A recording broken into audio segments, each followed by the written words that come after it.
नमस्कार, आप सभी का स्वागत है। मैं हूं राहुल और आप देख रहे हैं ई विद्या चैनल्स और एनसीईआरटी का ऑफिशियल यूट्यूब चैनल नंबर 4 पर हाजिर है हम अपना आज का ये लाइव इंटरेक्टिव सेशन लेकर, जो कि है teaching learning interventions for inclusive classroom.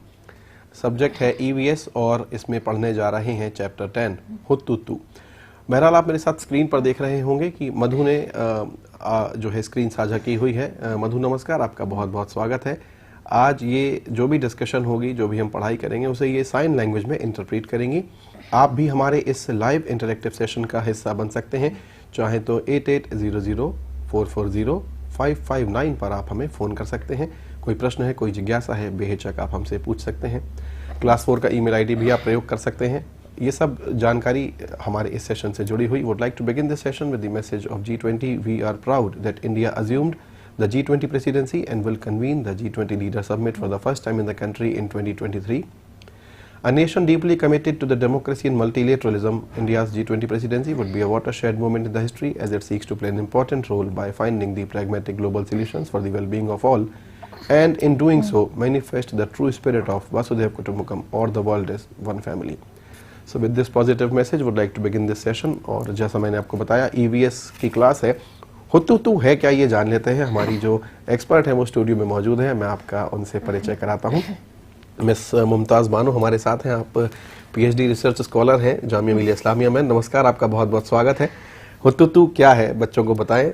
Chapter 10 में क्या पढ़ने जा रहे हैं हम?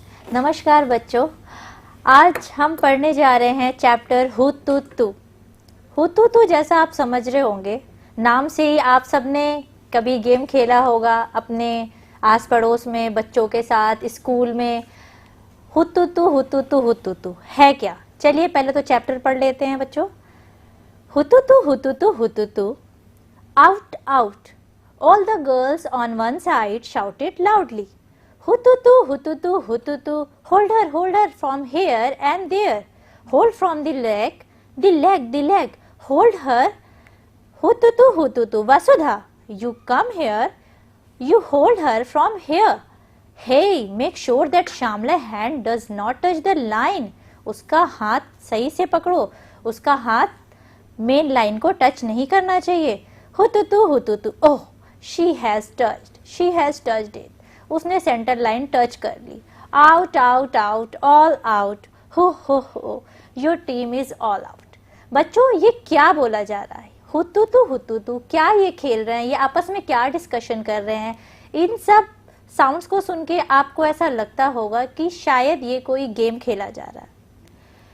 गेम जहाँ पर, जैसा कि आप पिक्चर में देख रहे हो, जहाँ पर कुछ लड़कियाँ एक लड़की को होल्ड किए हुए हैं, कोई उसका हाथ पकड़े हुए है, कोई उसको शोल्डर से पकड़े है, कोई उसका पैर पकड़े हुए है।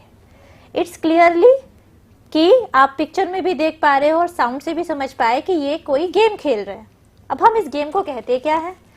इस गेम को कई नामों से जाना जाता है। चिडू गुड्डू, हुतुतु, छू किटकिट, हाडुडू और कबड्डी, या कुछ और जो आप लोग बोलते हो। मतलब कि कबड्डी ऐसा गेम है जहां पर 2 टीम होती है और एक टीम का मेंबर दूसरी टीम में जाता है और वहां जाकर के वो वहां की टीम में से किसी एक को छू करके अपनी टीम में वापस आने की कोशिश करता है और उस अनदर अपोजिट टीम वाले उसको रोकने की कोशिश करते हैं, जैसा कि यहाँ बच्चियां करने की कोशिश कर रही हैं। ठीक है। तो इसमें जो आउट आउट बोला जा रहा है, आउट आउट आउट मीन्स यहाँ पर श्यामला को बच्चे पकड़े हुए हैं और वो ये कह रहे हैं कि श्यामला आउट हो गई है, जबकि जो अपोजिट टीम की, अपोनेंट टीम की मेंबर है जो जमीन पे गिरी हुई आपको दिख रही है, वो जिन बच्चों को जो बच्चे उसको पकड़े हुए हैं, उसका कहना ये है कि वो आउट नहीं हुई है। ठीक है, तो ये चीज़ें जान लेना बहुत ज़्यादा ज़रूरी है। इस पे तमाम सारी चीज़ें हैं। एक तो जैसे कबड्डी की बात आपने की, तो क्या कबड्डी की जो फील्ड है उसके बारे में हमें बच्चों को बताना चाहिए? कबड्डी खेलने के जो नियम हैं उन्हें भी बताना चाहिए। गेम की जानकारी मुझे लग रहा है इसमें ज्यादा है। यस ऐसा ईवीएस का पीरियड है या गेम्स पीरियड है ये?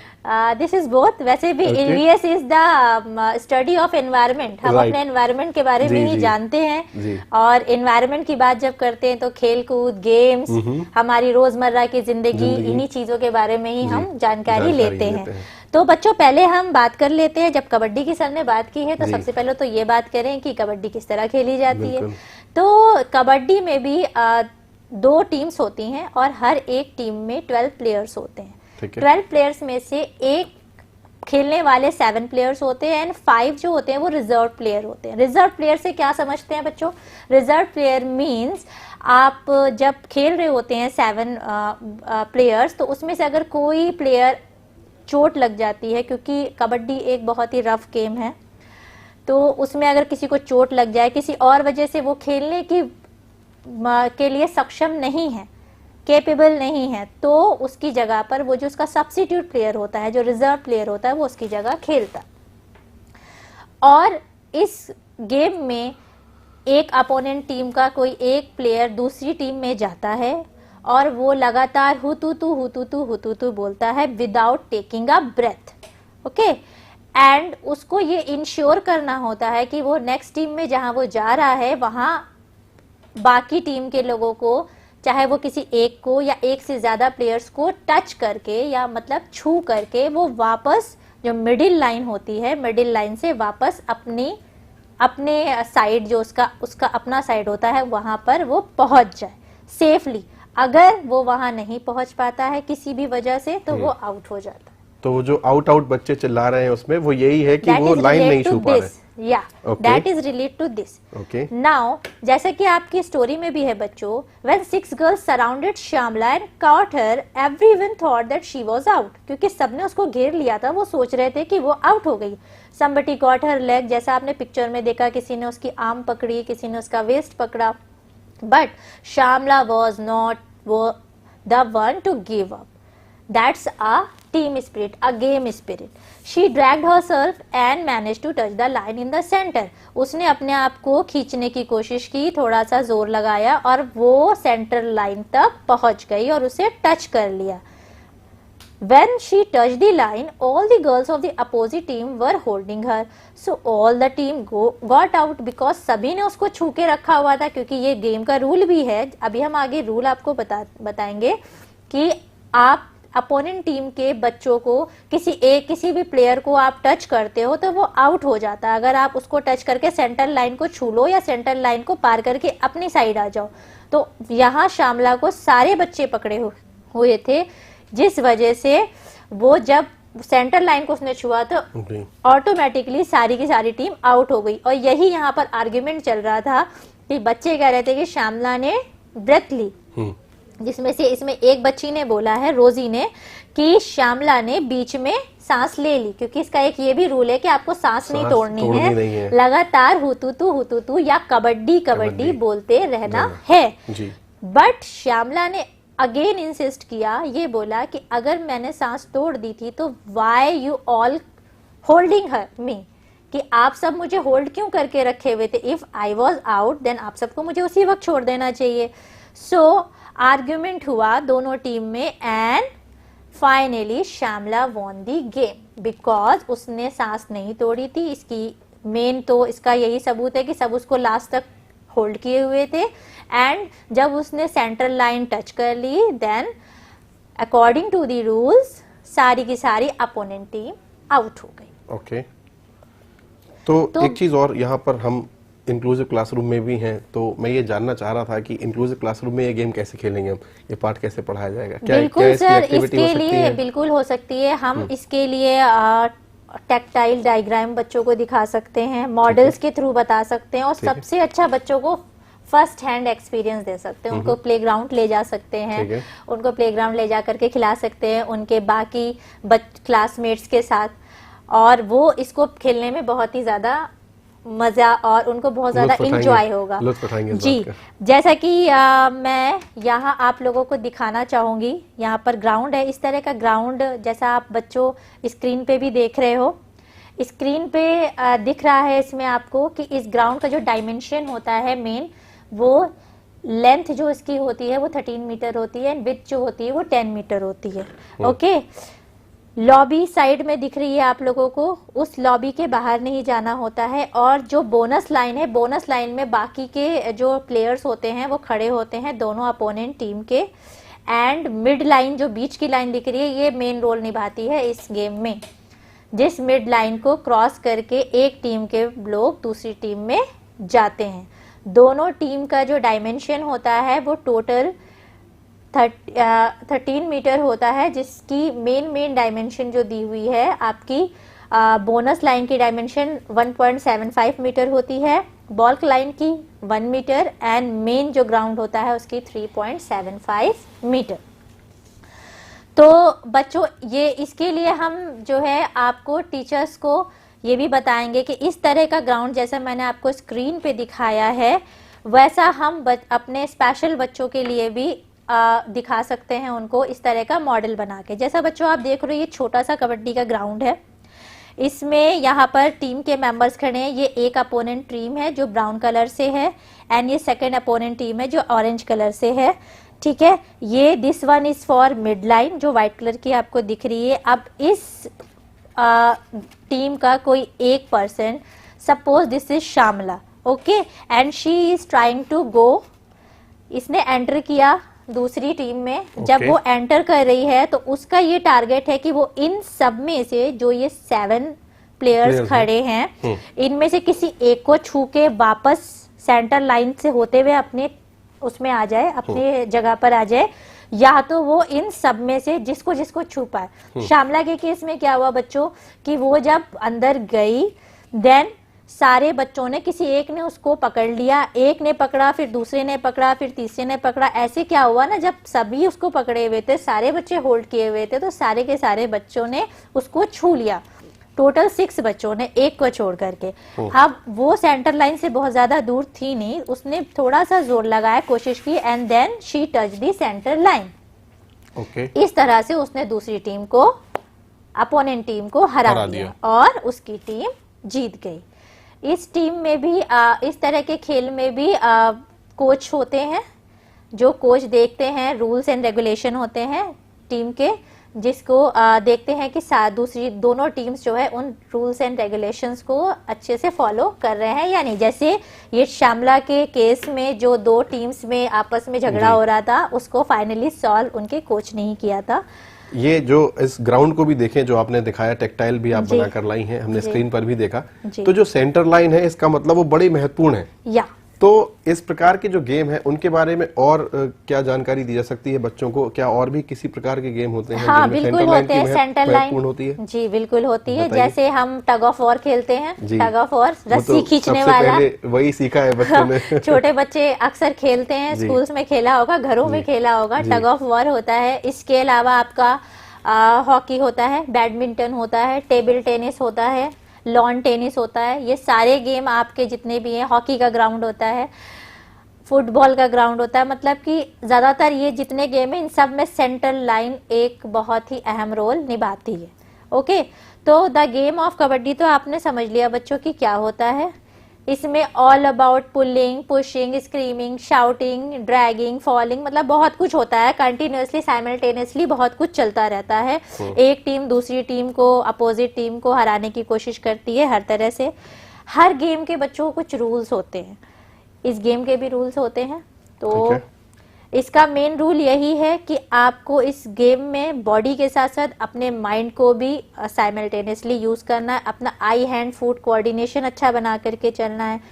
अपनी पूरी स्ट्रेंथ एंड पावर लगानी है। जिस वक्त आप अगर अपोनेंट टीम में गए हो तो वहां से बच के आने के लिए, या अपोनेंट टीम का कोई प्लेयर आपके पास आया है तो उसको रोकने के लिए, होल्ड करने के लिए। एट द सेम टाइम आपको दूसरी साइड जो है जाते वक्त ये भी सोचना रहता है कि मैं एक बंदे को छूऊं, दूसरे को छूऊं, फिर मुझे वापसी लौट करके सेंटर लाइन तक आना है। उसी में हमको कबड्डी कबड्डी भी बोलना, मतलब बहुत सारी चीज़ें एक साथ उस वक्त चल रही होती हैं जो जल्दी जल्दी क्विकली आफ्टर आती रहती हैं। तो it's like a physical exercise and मतलब एक तरह से बच्चों की एक्सरसाइज भी होती है ये। और बच्चे इस तरह के गेम्स से मतलब कि उनके अंदर इंथुसियाज्म, गेम स्पिरिट या कोऑर्डिनेशन, इस तरह की चीजें जो है डेवलप होती हैं बच्चों के अंदर बहुत। और सबसे मेन चीज दृढ़ निश्चय उनका, बिल्कुल जैसे श्यामला का दृढ़ निश्चय था कि उसको वापस आना था, उसको सबने होल्ड किया, फिर भी वो सेंटर लाइन तक आ गई अपनी पूरी फुल स्ट्रेंथ लगा के। तो बच्चों आपको भी ये ध्यान रखना है कि कभी भी अपनी लाइफ का एक लक्ष्य जो आपने बनाया है उसको कभी छोड़ के नहीं चलना, उसको टारगेट करके रखना है और उसके लिए आपको जितना हो सके अपना फुल पोटेंशियल इस्तेमाल करना। चलिए ठीक है, तो हम अब अपना चूंकि जो सेशन है वो बहुत जल्दी समाप्त भी होने वाला है क्योंकि समय बहुत तेजी से भाग रहा है, तो मैं ये भी आपसे जानना चाहूँगा कि स्पेशली इसमें बच्चियों का एक रोल दिया गया है और इस प्रकार के गेम्स की यदि हम बात करें तो क्या कोई रेस्ट्रिक्शंस भी थी कभी किसी ज़माने में, या कुछ ऐसा बच्चों को जानना जरूरी है कि वो इसका इतिहास भी जाने इस प्रकार के गेमों का? हाँ हाँ बिल्कुल।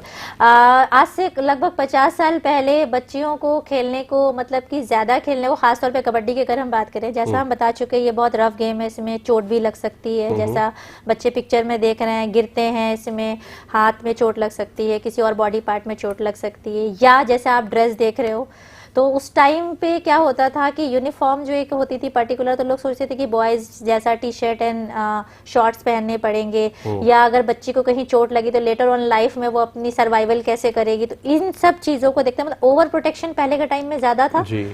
और थोड़ा सा सोच भी वैसी थी कंजर्वेटिव, तो इस वजह से बच्चियों को नहीं खेलने दिया जाता था। ठीक है। बट फिर भी जैसे जैसे हमारा मतलब टाइम आगे बढ़ा, जैसे जैसे अभी टेक्नोलॉजी ने वो मतलब कि आ गई है, एजुकेशन नहीं, यहाँ तक कि एजुकेशन तो है ही है, वो तो मेन हक है, लेकिन उसके अलावा सभी फील्ड में अब गर्ल्स को जाने को मिल रहा है आगे।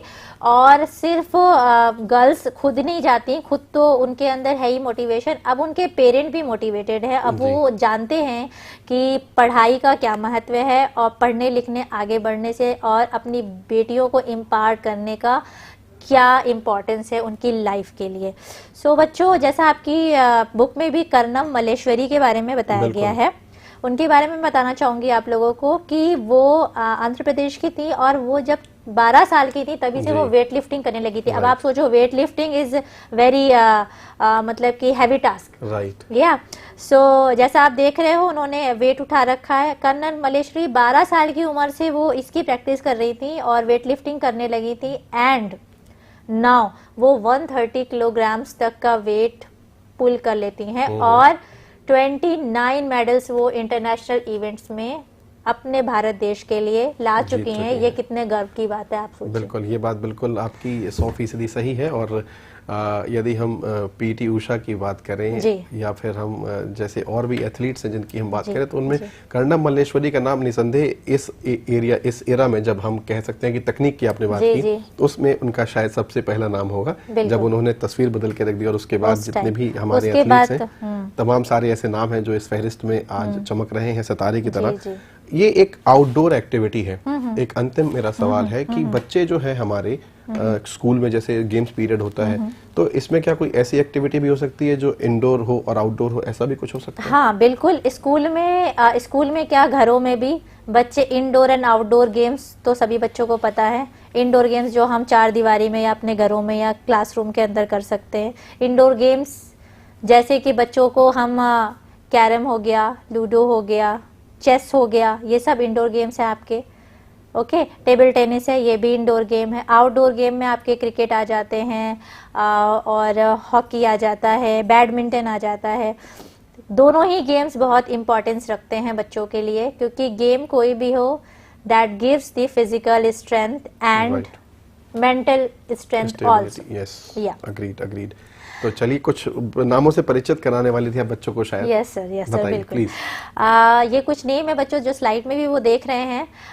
मैं अपने स्पेशल बच्चों के लिए भी पढ़ दूं इन्हें कि सुब्रमण्यम लक्ष्मी हैं, जैसे मैं सर कह रहे थे कि बहुत सी वुमेन्स हैं जिन्होंने इंडिया को प्राउड फील कराया है इंटरनेशनल लेवल पे, नेशनल लेवल पे मेडल्स जीत के, जिसमें सुब्रमण्यम लक्ष्मी हैं जो चेस में मतलब कि बहुत मास्टर्स है, उनको बहुत सारे मेडल्स जीते हैं उन्होंने, और वो फर्स्ट फीमेल प्लेयर हैं जिन्होंने इंटरनेशनल मास्टर का टाइटल होल्ड किया। ठीक है। एंड मेरी कॉम है जिनका नाम सभी जानते हैं, उन्होंने बैक बॉक्सिंग में 6 टाइम्स मेडल मतलब कि हासिल किए हैं, वो भी 7 वर्ल्ड चैंपियनशिप में लगातार। बिल्कुल। कुंजरानी देवी है। अगेन ये वेट लिफ्टिंग में कर्णम मल्लेश्वरी की तरह ये भी हैं।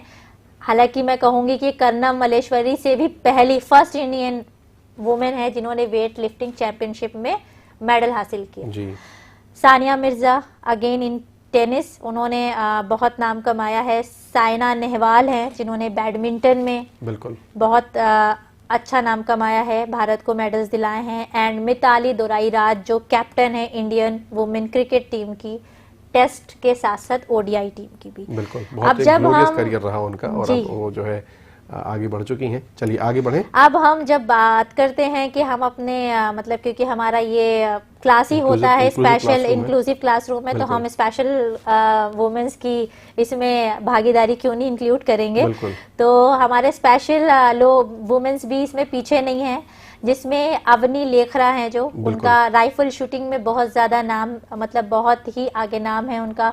उन्होंने गोल्ड मेडल हासिल किया है पैरालंपिक्स में। पैरालंपिक्स में बता दूं बच्चों को कि जैसे ओलंपिक्स होते हैं वैसे पैरालंपिक्स होते हैं, जिसमें हमारे स्पेशल लोग पीपल पर्सन्स विद डिसेबिलिटीज भाग लेते हैं और मेडल्स जीतते हैं। It's like a Olympic games. Deepa Malik is again a first Indian women जिन्होंने सिल्वर मेडल हासिल किया शॉर्ट पुट में।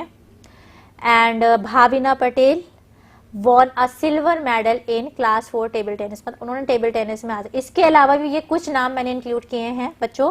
इसके अलावा ऐसे बहुत सारे नाम है जो मुझसे छूट गए होंगे जिन्होंने हमारे देश को मेडल जीत करके, अच्छे काम करके इंटरनेशनल लेवल पे, नेशनल लेवल पे भारत को रिप्रेजेंट किया, उनको प्राउड फील कराया। And they do this by there will power. Right, चलिए तो अब हम अपनी इच्छा शक्ति को बिल्कुल जानें और आगे बढ़ें क्योंकि समय की अपनी सीमाएं हैं, अपने बंधन हैं।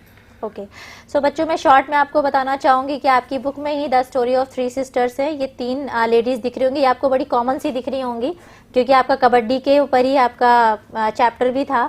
तो ये 3 सिस्टर्स कबड्डी खेलती थी उस टाइम पे, आज से 50 साल पहले, और इनको बहुत रेस्ट्रिक्शंस होते थे इनके साथ। इन्होंने अपनी छोटी सी कहानी इसमें शेयर की है, बहुत सारे अपने वो दिए कि मतलब कि हमको फादर से स्कोल्ड करते थे या कोई बताता था, फिर इनके फादर चले गए, फिर इनके अंकल और इनकी मम्मा ने इनको मतलब कि पुटअप किया, इनकरेज किया कि आप खेलो, उनको खेलने दिया। और जब उनको खेलने दिया तो आज के टाइम में मतलब वो उनका क्लब आज भी है, कबड्डी क्लब एक उस टाइम उन्होंने बनाया था, और उनकी छोटी बहन वो कबड्डी कोच बन गई उनमें से जो सबसे छोटी थी, और वो तीनों बहनें कबड्डी खेलती थी। और उनको इनकरेज उनके पेरेंट ने ही किया, उनकी मदर ने किया, उनके अंकल्स ने किया, तब जाके वो ये कर पाए। बिल्कुल, सपोर्ट, फैमिली का सपोर्ट जो है बहुत ज्यादा महत्वपूर्ण होता है। क्यों, और जब हम कहते हैं ना कि मेरा परिवार यदि मेरे साथ है तो मुझे फिर किसी की कोई जरूरत नहीं है, वो जो एक ताकत होती है ना, उसका कोई सानी नहीं होता, उसका कोई तोड़ नहीं होता है। चलिए आगे बढ़ें और इन तीनों ही लेडीज से मुझे लगता है हमें ये त्रिदेव कहना चाहिए, जिनसे हमको प्रेरणा लेनी चाहिए कि इतने वर्षों पहले जब कुछ भी नहीं थी गुंजाइश, तब उन्होंने ये सब काम करके दिखाया। और कहते हैं ना कि यूं ही बैठे बैठे जय जयकार नहीं होती और काम करने वालों की कभी हार नहीं होती। तो उन्होंने काम करके दिखाया, इसीलिए उनकी हार नहीं हुई। चलिए आगे बढ़ते हैं और देखते हैं कि अब हमारी स्क्रीन पर क्या आ रहा है, क्योंकि अब मुझे लगता है पढ़ाया है तो होमवर्क का भी टाइम आ रहा होगा। या बिल्कुल, होमवर्क का टाइम है बच्चों। होमवर्क के क्वेश्चन है ये आपके। पहले कीवर्ड्स शायद थे मेरे ख्याल में, हम देखते हैं। हाँ चलिए कीवर्ड्स हम देख लेते हैं, इसमें ब्रेल में भी आपको दिखाई दे रहा है, तो आप इन्हें टेक्टाइल भी बना सकते हैं घर में, कोशिश कीजिएगा जरूर। मधु से मैं कहूँगा कि आप ये जो वर्ड्स जिनको मैं अभी पढ़ने भी वाला हूँ, आप साइन लैंग्वेज में इंटरप्रीट करें। पहला वर्ड है गेम, दूसरा है प्लेयर, तीसरा है कोऑर्डिनेशन। बहुत बहुत शुक्रिया आपका मधु। चलिए आगे बढ़ते हैं और अब देखते हैं कि होमवर्क क्या है। हाँ जी बच्चों, तो ये जैसा आप स्क्रीन पे देख रहे हो, फर्स्ट क्वेश्चन आपका है when you play kabaddi how many players do you have in a team, जैसा आपने डिस्कस किया था, आप बता सकते हो। How, second question was how many players got out when Shyamala touch the line. Okay, so you recall and then answer. Okay. And the last question is like kabaddi in which game it is important to touch the player. Okay, जैसे इसमें छू के आने वाला है, तो ऐसा कौन सा गेम होता है? That's interesting. देखते हूँ हमारे बच्चे इसका जवाब दे पाते हैं या नहीं। ठीक है। Now modified homework की बात करते हैं जो हमारे स्पेशल बच्चों के लिए है। इनके लिए ये ऑब्जेक्टिव टाइप क्वेश्चन है बच्चों। आप इनमें से जो सही आंसर आपको लगे उसको आप टिक करके या चूज करके भेज सकते हैं। First, When you play kabaddi, how many players do you have in a team? 8, 10, 15 or 12? Second question is, how many players got out when Shamla touched the line? The first option is 4, 6 or 1. And the last question is, like kabaddi, in which game it is important to touch the player? First is hide and seek, hockey और cricket. Okay बच्चों, चलिए आगे बढ़ते हैं। और ये homework submission format है, इसमें आप अपना नाम मेंशन करें, क्लास, अपने स्कूल का नाम और एड्रेस और अपने एक्सपर्ट का नाम लिखें। आप चाहें तो यहाँ पर मुमताज़ जी का भी नाम लिख सकते हैं, आज के तारीख डालें और ये क्लास 4 का ईमेल आईडी भी जो है डिस्प्ले हो रहा है स्क्रीन पर, जिस पर आप अपना ये होमवर्क करके हमें भेज सकते हैं। तो चलिए हम अपना ये जो इंक्लूसिव क्लासरूम का हमारा सेशन है इसे यहाँ समाप्ति की ओर ले चलते हैं। मिस मुमताज़, आपका बहुत बहुत शुक्रिया, बहुत आभार कि आप यहाँ आई और आपने हुत्तुतु बताया कि क्या कबड्डी है, कैसे हमारी फिजिकल एक्टिविटी में बच्चे जो है इंडल्ज रह सकते हैं और बहुत ज़्यादा प्रॉफिट उठा सकते हैं उस बात का, which is very important for the inclusive classroom as well. Thank you very much for joining. Thank you बच्चों, चलिए good bye sir. Thank you. और इसी के साथ हमारा ये जो सत्र है हम इसे यहाँ समाप्ति की ओर लिए चलते हैं और टेक्स्ट बुक से जुड़ा हुआ एक इम्पॉर्टेंट मैसेज है मेरे पास, which I would like to share. NCERT's textbooks for 2023-2024 are available throughout the country. These textbooks may be purchased directly from NCERT sales counters located at New Delhi, Ahmedabad, Bengaluru, Kolkata and Guwahati. These sales counters will be functional on all the weekdays including gazetted holidays, Saturdays and Sundays from 9:30 AM to 6 PM. You may also place order for the books online from our website ncert.gov.in and these books will be delivered at your doorstep with no delivery fee. And if you want the soft copy of the books in the PDF format, can also be downloaded for free from NCERT Diksha ePathshala website and mobile application. Please visit the website ncert.nic.in to know more about the authorized vendors list. So this was the message. इसी के साथ मैं मधु का भी धन्यवाद कहूँगा कि आपने हमारा ये पूरा सेशन जो है साइन लैंग्वेज में इंटरप्रेट किया, बहुत बहुत शुक्रिया आपका भी।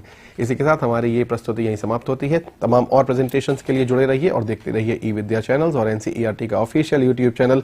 फिलहाल मुझे और मेरी पूरी टीम को दीजिए इजाज़त। नमस्कार।